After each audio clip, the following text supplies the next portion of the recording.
Hello everyone, जय Shri Mahakal. My self खुशी और आप सभी का खुशी की दुनिया में स्वागत है। और जैसे कि हम हमारी एमपी प्लेलिस्ट में एंशिएंट हिस्ट्री पढ़ रहे थे एमपी के पर्सपेक्टिव से, तो उसमें हमने क्या पढ़ लिया था? उसमें हमने अभी तक मौर्यन डायनेस्टी देख लिया था। मौर्यन डायनेस्टी के बाद में हमने ब्राह्मण डायनेस्टी देख ली थी, जैसा कि आपने मेरी प्रीवियस वीडियोस में देखा होगा। ब्राह्मण डायनेस्टीज में भी हमने दो डायनेस्टी, हमारा शुंग और हमारा सतवाना, हमने कंप्लीट कर लिया था। उसी के साथ में जो मेजर डायनेस्टीज थी एंशियंट एमपी की, जो कि हमारे मेंस के सिलेबस में है, जैसे कि हमारा हो जाता है ग्वालियर में तोमर, नागपत, छिपगात, खजुराहो में चंदेल, बुंदेलखंड, और फिर सतना में उच्चकल्प, परिव्राजक, और इस प्रकार से बहुत सारी डायनेस्टीज थी, जिसका मैं आपको इंट्रोडक्शन दे चुकी हूँ मेरी प्रीवियस वीडियो में, जिसमें भी हमने गर्दबिल डायनेस्टी को कंप्लीट कर लिया था। और मैंने कहा था कि आज से हम हमारी नाग डायनेस्टी को स्टार्ट करेंगे। बट यहाँ पर एक छोटी सी चीज है जो मैं चेंज करना चाहती हूँ, कि देखिए, जो ये मेजर डायनेस्टीज है हमारी एंशियंट एमपी की, जो कि हमारी मेंशन है मेंस के सिलेबस में, उन डायनेस्टीज को मैं थोड़ा सा ब्रेक लगा रही हूँ। वो डायनेस्टीज मैं बाद में कंप्लीट करूंगी, बट उससे पहले मैं दूसरी डायनेस्टीज जो कि ज्यादा इंपॉर्टेंट है हमारे प्रीलिम्स के लिए, क्योंकि प्रीलिम्स आने वाला है, बहुत नजदीक है, मैं वो पहले कंप्लीट कर लूंगी। जैसे कि मैं आपको सबसे पहले तो ना एक इंट्रोडक्शन दे देती हूँ। देखो, हमने अभी तक एंशियंट जो हमारा एमपी का एंशियंट एमपी के पर्सपेक्टिव से हम एंशियंट हिस्ट्री हमारे पढ़ रहे थे, ठीक है। उसमें अभी तक हमने क्या देख लिया था? उसमें अभी तक हमने स्टोन एज पढ़ा। स्टोन एज के बाद में हमने हमारा वैदिक सिविलाइजेशन पढ़ लिया। वैदिक सिविलाइजेशन के बाद हमने हमारा महाजनपद एज पढ़ लिया। क्या पढ़ लिया? महाजनपद एज भी पढ़ लिया। और महाजनपद एज के बाद हमने जो भी हमारा महाभारत और रामायण थी, महाभारत रामायण था, उस हिसाब से पढ़ लिया। उसके बाद हमने देखा महाभारत रामायण भी पढ़ लिया, लेकिन अगर महाजनपद में हम देखें तो महाजनपद में हमने अवंती और चेदी महाजनपद जो हमारे मध्य प्रदेश के अंदर फैली हुई थी वो तो देख लिया था। बट उन्हीं महाजनपद में जो लास्ट में हमारी मगध बची थी, जो सबसे बड़ा महाजनपद था, उस मगध पे किसका रूल था? मौर्य का। तो हमने मौर्यंस भी पढ़ लिया। अब मौर्यंस के बाद में हमको क्या पढ़ना है? यानी ले दे के अगर मैं बात करूं तो हमने स्टोन एज पढ़ लिया, वैदिक सिविलाइजेशन पढ़ लिया, महाजनपद पढ़ लिया। हमने महाजनपद के अवंती और चेदी महाजनपद पढ़ लिया हमारा एमपी का, और उसी के साथ हमने महाभारत रामायण पीरियड क्या था वो पढ़ लिया। लेकिन उसी महाजनपद में एक बहुत इंपॉर्टेंट महाजनपद था मगध। मगध के अंदर कौन सी डायनेस्टी रूल कर रही थी? मौर्य। तो मौर्यन डायनेस्टी जो हमारे एमपी से रिलेट करके जो जो हमारे फैक्ट्स थे, हमने वो भी कंप्लीट कर लिए थे। तो मौर्यन के बाद अगर मैं आपको क्रोनोलॉजिकली चलूं, और अगर मैं मौर्यन के बाद आपको पढ़ाऊं, तो मैं मौर्यन के बाद आपको क्या पढ़ाऊंगी, मैं उस हिसाब से आपको पढ़ाना चाहती हूँ। दैट्स वाई जो हमने ऊपर नाग डायनेस्टी और ये थी, ये सब अब हम बाद में देखेंगे। तो मौर्यन के बाद हमको क्या पढ़ना है? मौर्यन के बाद हमको पढ़ना है मौर्यन के बाद किस किसने रूल करा। तो मौर्यन के बाद अब हमको पढ़ना है पोस्ट मौर्यन पीरियड, ठीक है। और पोस्ट मौर्यन पीरियड क्या है, उसमें कितनी डायनेस्टीज ने रूल करा, उनका हमारे एमपी से क्या लेना देना है, वो सब हम पढ़ने वाले हैं। तो देखो, जैसा कि आप सब जानते हो कि जो पोस्ट मौर्यन पीरियड था, उसमें हमारा 4 तो फॉरेन डायनेस्टीज और 4 हमारे इंडिजीनियस डायनेस्टीज हम पढ़ने वाले हैं। तो जो 4 हमारी फॉरेन डायनेस्टीज थी, ठीक है, जो 4 हमारी फॉरेन डायनेस्टीज थी और जो 4 हमारी इंडिजीनियस डायनेस्टीज थी, हम उनको अच्छे से पढ़ने वाले हैं, ठीक है। इंडिजीनियस डायनेस्टीज को भी हम अच्छे से पढ़ने वाले हैं।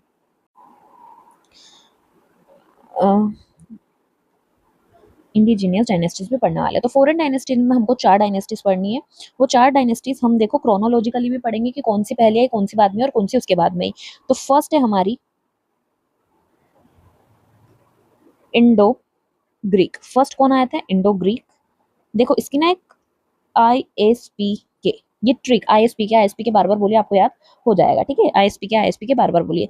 सेकंड है हमारे शक, थर्ड है पार्थियंस, एंड फोर्थ है कुशान्स। तो हम वन बाय वन इन चारों को कवर करने वाले हैं। इंडिजीनियस डायनेस्टीज की अगर हम बात करें तो इंडिजीनियस डायनेस्टीज के लिए ट्रिक है SKSV। फर्स्ट है हमारी शुंग। फर्स्ट क्या है? शुंग। यहाँ पर आएगा सतवाहना, और फोर्थ है वकाटक। और ये थी हमारी कन्व डायनेस्टी। तो हम वन बाय वन ये डायनेस्टीज को अब हम पढ़ने वाले हैं, जिसमें से हमने शुंग पढ़ ली है, सतवाना पढ़ ली है। अब ये वाली जो है ना, ये और ये भी हम वन बाय वन पढ़ेंगे। तो जब हमारा पोस्ट मॉडर्न पीरियड हो जाएगा, तो हमारा बहुत सारा एंशिएंट हिस्ट्री कंप्लीट हो जाएगा और यहाँ से क्वेश्चंस बनते हैं। तो अब आज की इस वीडियो में हम इंडो ग्रीक स्टार्ट करने वाले हैं, ठीक है। तो इंडो ग्रीक्स आज हम स्टार्ट करने वाले हैं। तो इंडो ग्रीक में देखिए, सबसे पहले हम क्या पढ़ेंगे कि इंडो ग्रीक्स में 2 भाई थे। इनको इंडो ग्रीक्स कैसे क्यों बोला जाता है, पहले तो हम वो देख लेते हैं। सबसे पहले हमने देखा था ऊपर, जैसे कि हमारा इंडिया है, तो इंडिया में कुछ इस वाला जो ये वाला जो पोर्शन है, मतलब ये हमारा इंडिया है, तो इंडिया में ये वाले पोर्शन पे हमारी कौन सी डायनेस्टी थी, इस पे हमारी शुंग डायनेस्टी थी। शुंग डायनेस्टी ने हमारी मौर्य डायनेस्टी का जो लास्ट रूलर था उसको मारकर पुष्यमित्र शुंग ने अपना कब्जा कर लिया था। लेकिन इसने क्या करा था, इसने अपना जो ये पाटलिपुत्र वाला एरिया था उसमें, उसके बाद जो एमपी का हमारा विदिशा वाला एरिया था, मतलब जो ऊपर ऊपर का जो एरिया था उस एरिया में विदिशा ग्वालियर वगैरह जो हमारा ईस्टर्न एरिया था और नॉर्थ ईस्ट एरिया था, हम बोल सकते हैं एमपी का, उस पर शुंग डायनेस्टी ने कब्जा करा था। बट अभी शुंग डायनेस्टी इतना पावरफुल नहीं हुआ था कि वो हमारे इस वाला जो हमारा इंडिया के इस वाला जो ये वाला एरिया है यहाँ पर भी वो अपना रूल कर सके, ठीक है, रूल स्टेब्लिश कर सके, इतना बड़ा नहीं था। तो हमने अभी ऊपर देखा कि 4 इंडिजिनियस थी और 4 फॉरेन रूल थे। तो जो इंडिजिनियस डायनेस्टीज थी ना वो हमारे इस वाले एरिया में थी, ठीक है, जैसे यहाँ पे शुंग थे, फिर अगर नीचे आए तो आंध्र प्रदेश तेलंगाना वाला रीजन में हमारे सातवाहनास थे। उसी प्रकार ये जो 4 हमारे फॉरेन डायनेस्टीज थी, इनका रूल कहाँ था, इनका रूल था हमारे नॉर्थ वेस्ट में। कहाँ था, नॉर्थ वेस्ट में। तो ये वाला जो एरिया यहाँ पर कौन कौन सी डायनेस्टीज ने कब्जा कर रखा था, इंडो ग्रीक्स, शक, पार्थियंस और कुशान्स, ओके, इस एरिया पे। तो अभी हम इंडो ग्रीक पढ़ रहे हैं, तो देखिए ये आए तो ग्रीक से थे, यानी इनका ओरिजिन, ये लोग कहाँ के थे, ये ग्रीक के लोग थे, ये लोग तो ग्रीक के थे, बट इन्होंने कब्जा कहाँ पर करा था, इंडिया वाले रीजन पे, दैट्स वाई इनका नाम क्या पड़ा, इंडो ग्रीक पड़ा। ओके, ये हमारा छोटा सा बैकग्राउंड था जो मैं आपको समझाना जरूरी था, तो आई होप सो आपको ये समझ आ गया होगा। अब ये मान के चलो कि इंडिया वाले रीजन में जो ग्रीक ने कब्जा करा था, तो ग्रीक से 2 भाई आए थे। कौन आए थे, 2 भाई आए थे। एक का नाम था डेमिटेरियस और दूसरे का नाम था यूक्रेटस, ठीक है, डिमेटेरियस और यूक्रेटस, ये 2 भाई आए थे और दोनों ने अपनी अपनी डायनेस्टीज को यहाँ पे स्टेब्लिश करा था।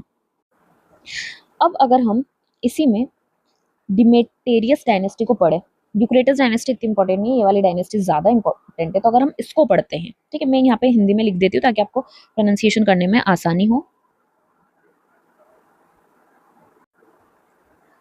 ये मैंने यहाँ पे हिंदी में लिख दिया है, एक है डिमिटेरियस वंश और एक है हमारा यूक्रेटस वंश। तो अगर हम डिमिटेरियस की बात करते हैं, तो डिमिटेरियस में देखिए जो इनकी कैपिटल थी, ठीक है, डिमिटेरियस की जो कैपिटल थी, कैपिटल कहाँ थी इनकी, इनकी कैपिटल थी हमारा सियालकोट। सियालकोट, सियालकोट आज का अगर हम देखा जाए तो पंजाब वाला रीजन, वो भी पाकिस्तान वाला रीजन, ये कहाँ का है, पंजाब। पंजाब कौन सा, पाकिस्तान का। तो पंजाब पाकिस्तान वाले रीजन में इनका डायनेस्टी स्टेब्लिश, मतलब इन्होंने कैपिटल सियालकोट को बनाया था। और इसी इंडो ग्रीक में जो डिमेटेरियस डायनेस्टी थी, इसका एक महान शासक, ठीक है, ग्रेट रूलर, इसका ग्रेट रूलर कौन सा था, ये पाकिस्तान है, ठीक है, इसका ग्रेट रूलर था जिसका नाम था मिनांडर। क्या था, मिनांडर, ठीक है। और ये मिनांडर इस डायनेस्टी का ग्रेट रूलर था और इसकी भेंट जब ये इंडिया में था, तो मिनेंडर के सबसे पहले तो अगर हम देखें तो मिनेंडर के सिक्के कहाँ से मिले, मिनेंडर के कॉइन कहाँ से मिले, बालाघाट से मिले। कहाँ से मिले इसके कॉइन, बालाघाट से मिले। उसी के साथ मिनेंडर की एक बुद्धिस्ट मॉन्क से मुलाकात हुई थी। किससे हुई थी, बुद्धिस्ट मॉन्क से मुलाकात हुई थी जिसका नाम था, किससे मुलाकात हुई थी, मिनेंडर की बुद्धिस्ट मॉन्क नागसेन से, ठीक है। तो मिनेंडर ने क्या करा, जब इसकी मुलाकात हुई थी नागसेन से, जो कि एक बुद्धिस्ट मॉन्क थे, तो इन्होंने बहुत सारे क्वेश्चंस पूछे थे नागसेन से, ठीक है, बहुत सारे, मतलब तुम कहाँ से आ रहे हो, किस चीज की पूजा करो, मतलब इस टाइप का उसने कुछ ना कुछ क्वेश्चन नागसेन से पूछे। और जितने भी क्वेश्चंस पूछे थे मिनेंडर ने नागसेन से, उसी पे नागसेन ने एक बुक लिखी जिसका नाम था मिलिंद पानहु, ठीक है, मिलिंद पानहु, ठीक है। नागसेन ने एक बुक लिख दी मिलिंद पानहु जिसमें क्वेश्चन एंड आंसर थे। किस किस के बीच के क्वेश्चन आंसर थे, नागसेन एंड मिनेंडर के, ठीक है, नागसेन एंड मिनेंडर के बीच के जितने भी क्वेश्चन आंसर्स थे वो सब एक बुक में लिख दिया मिलिंद पानहु। तो यहाँ से डायरेक्ट क्वेश्चन हमारा पूछा जा सकता है, दैट्स व्हाई मैं आपको ये पढ़ा रही हूँ। अब हम पढ़ते हैं दूसरी डायनेस्टी जिसका नाम है यूक्रेटस, ठीक है। तो यूक्रेटस डायनेस्टी की जो कैपिटल थी, यूक्रेटस डायनेस्टी की कैपिटल थी हमारी तक्षशिला। और इसके ग्रेट रूलर कौन थे, एंटियाल किडास। कौन थे, एंटियाल किडास, ठीक है।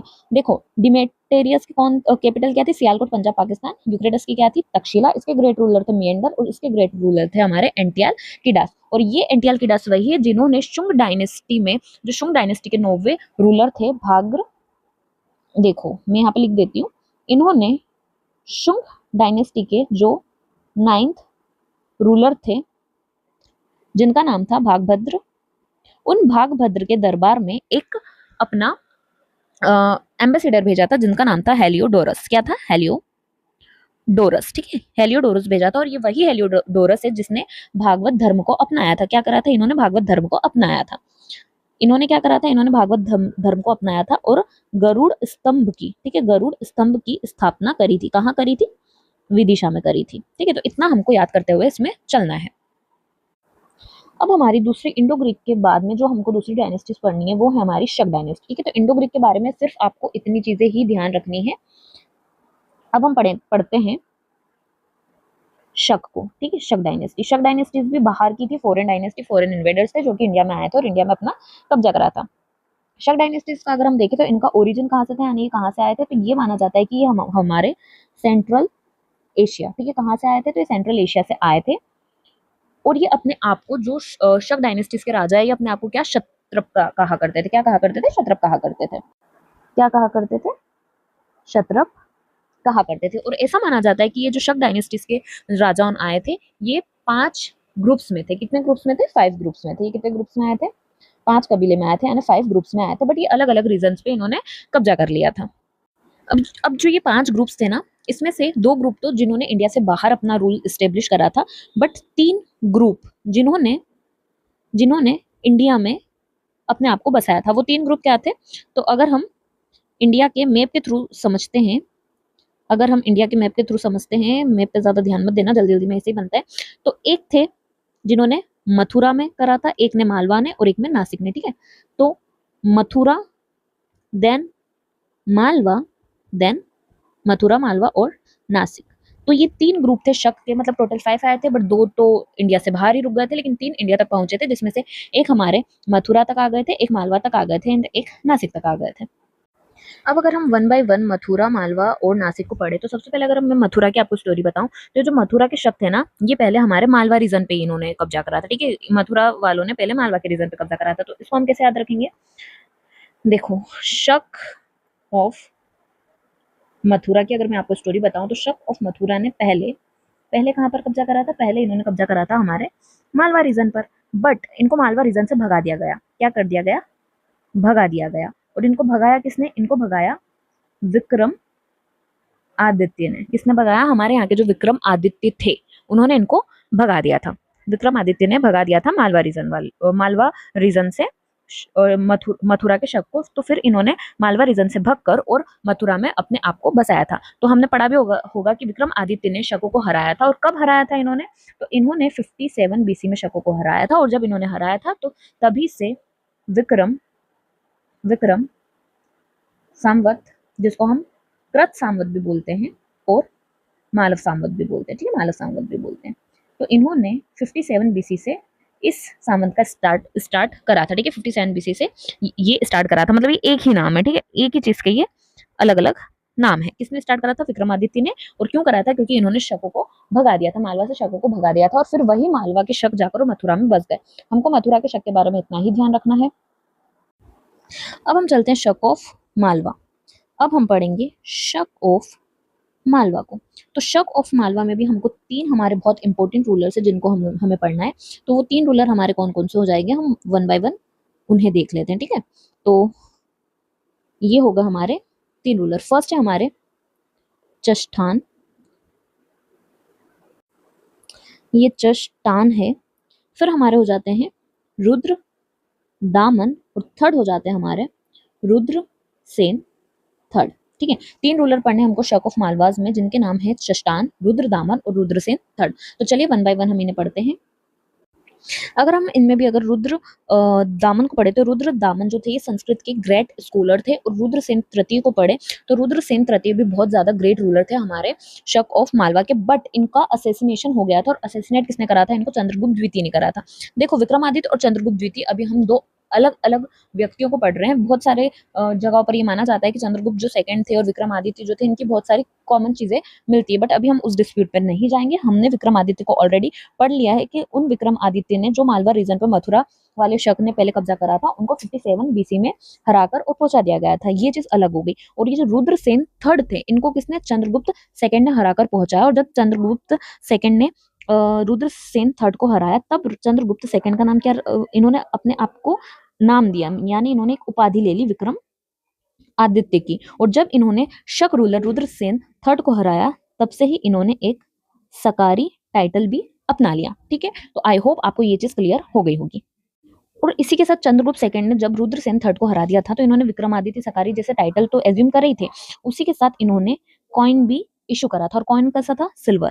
ठीक है, सिल्वर कॉइन था जिसके ऊपर टाइगर का फोटो बना हुआ था। ये चीज भी ध्यान रखना इंपॉर्टेंट है कि चंद्रगुप्त सेकंड ने जब सकारी को मतलब शख्स को हरा दिया था, तब उन्होंने सकारी टाइटल अडॉप्ट करा था और उसी के साथ उन्होंने सिल्वर कॉइन इशू करे थे और वो सिल्वर कॉइन पर टाइगर के फोटोज बने हुए थे।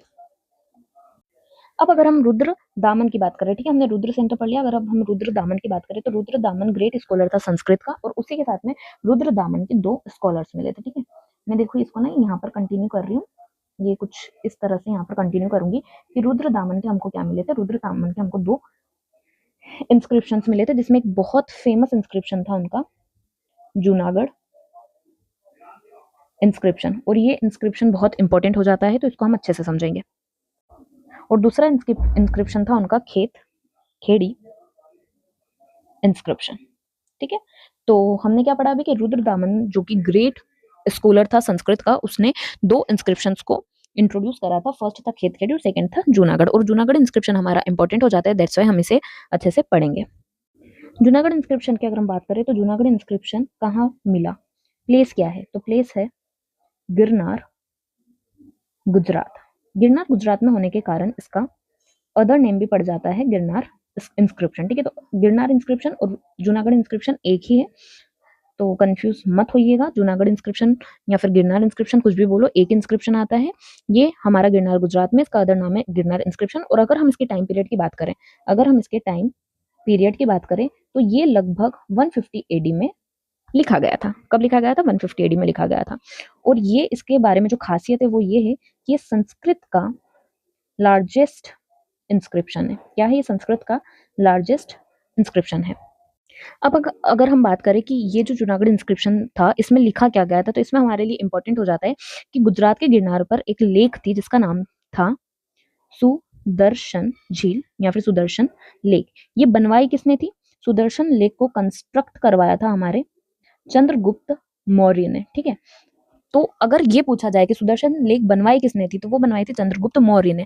बट जूनागढ़ इंस्क्रिप्शन में जो महत्वपूर्ण चीज लिखी है वो ये है कि इस सुदर्शन लेक को रिनोवेट करवाया था हमारे रुद्र दामन ने। ठीक है, रुद्र दामन ने ही जूनागढ़ इंस्क्रिप्शन लिखवाया था, दैट्स वाई वो उसमें उसकी चीज बताएगा कि सुदर्शन लेक को उसने रिनोवेट करवाया था। और ये कहाँ था?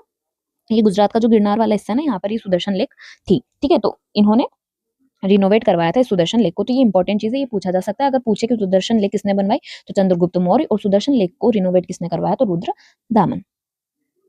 अब इंस्क्रिप्शन के बाद अगर मैं आपको एक और चीज बताऊं, तो अगर मैं शक ऑफ मालवा के बारे में एक चीज और बताऊं, तो शक ऑफ मालवा ने अपने आप का नाम चेंज कर और दूसरा लग दिया था जिसका नाम था कादरमक डायनेस्टी। अब इन्होंने इनका नाम चेंज क्यों करा था? नेम चेंज इन्होंने इनका नाम चेंज क्यों करा था? क्योंकि देखिए शक जो थे ये फॉरेन रूलर्स थे, तो अगर ये हमारे इंडिया में है तो क्या लोग इनको आसानी से एक्सेप्ट करेंगे? नहीं करेंगे। दैट्स वाई क्या बोलने लग गए थे कि हम तो यहीं के हैं, हम क्षत्रिय हैं और हम यहीं के रहने वाले, इसलिए इन्होंने इनका नया नाम रख लिया था जिसका नाम था कादरमक डायनेस्टी। तो अगर आपकी एग्जाम में ये भी आता है कादरमक डायनेस्टी कौन सी है, तो आप कंफ्यूज मत होना, ये शक ऑफ मालवा है जिसकी ग्रेट रूलर्स कौन है? चष्टान, रुद्र दामन एंड रुद्रसेन तृतीय। कंफ्यूज बिल्कुल भी मत होना।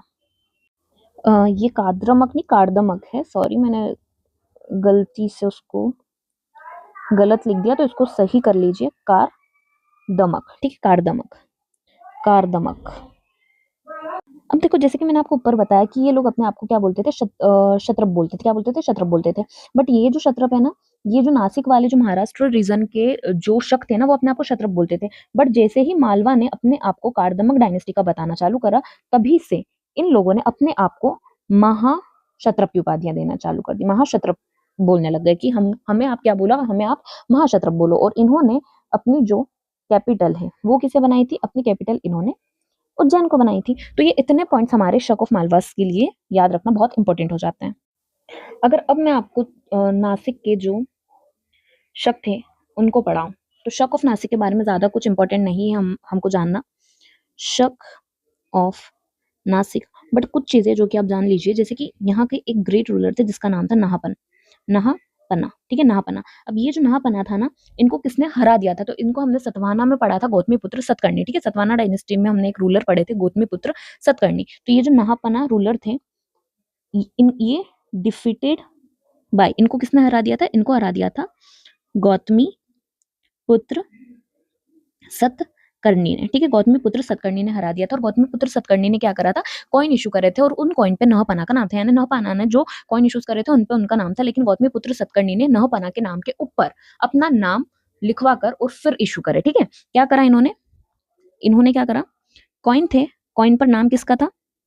नहपना का था, बट उस नहपना के नाम के ऊपर गौतमी पुत्र सतकर्णी ने अपना नाम लिखवा दिया। सतकर्णी ने के ऊपर अपना नाम लिखवाया, ठीक है, अपना नाम लिखवाया और फिर उसको इशू करे। ये मतलब वो ये बताना चाहता था कि मैंने तो नहपना को हराया। और इनके सिक्के कहाँ से मिलते हैं? ये जो कॉइन्स है, ये कॉइन्स कहाँ से मिलते हैं हमको? हमारे एमपी के शिवपुरी रीजन से मिलते हैं। तो बस शक ऑफ नासिक के बारे में ये इंपॉर्टेंट चीज थी जो आपको याद रखना है। तो इसी के साथ हमारा आज का ये वीडियो इतना ही है। इसमें हमने क्या क्या पढ़ लिया? इसमें हमने पढ़ लिया हमारा इंडो ग्रीक शक। अब आने वाली वीडियो में हम पार्थियंस पढ़ेंगे और कुषाण पढ़ेंगे, बट इस चीज का रिवीजन जरूर करना। अगर हमसे पूछे कि मौर्यन डायनेस्टी के बाद अगर हम क्रोनोलॉजी में हमसे पूछ लिया जाए कि पहले कौन से रूलर आए थे फिर कौन से रूलर आए थे, गेट से आप याद रखिएगा ISPK, ठीक है। कैसे याद रखोगे? ISPK, कैसे? ISPK।